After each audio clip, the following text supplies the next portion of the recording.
എനിക്ക് അല്ലാഹു പുറത്തു തരില്ല നബിയേ. അല്ലാഹുവിന്റെ പ്രവാചകം ചോദിക്കുന്നു, ചെറുപ്പക്കാരാ, എന്തു പാപമാ നീ ചെയ്തത്?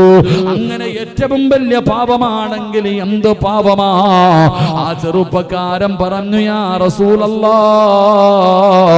എന്റെ നാട്ടില് ഒരു സ്വാലിഹത്തായ പെണ്ണു മരിച്ചു നബിയേ. ഒരു സ്വാലിഹത്തായ പെണ്ണു മരിച്ചു. യുവത്വത്തിന്റെ നടുവിലൂടെ നടന്നു പോകുന്ന ചെറുപ്പക്കാരിയായ പെണ്ണാട്.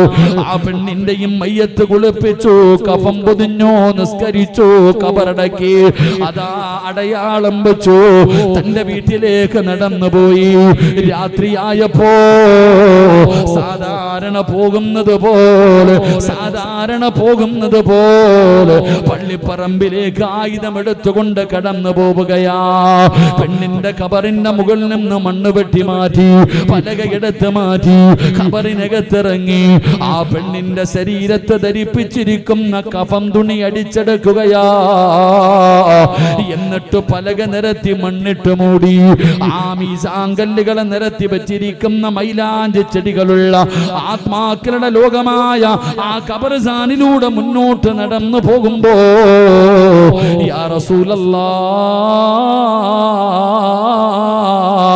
ഒരു നൂൽബന്ധം പോലുമില്ലാതെ ഖബറിനകത്ത് കിടക്കുന്ന പെണ്ണിനെ എനിക്ക് ഓർമ്മ വന്നു നബിയേ.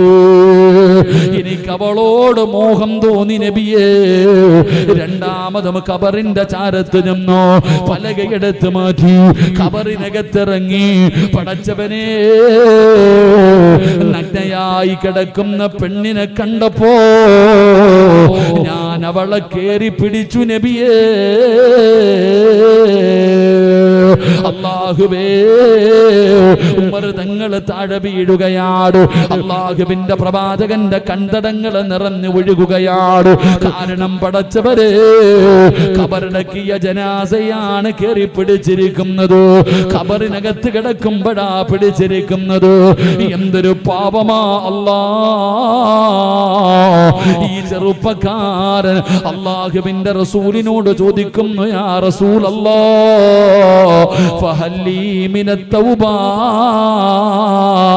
അല്ലാഹു എനിക്ക് പുറത്തു തരുമോ നബിയേ?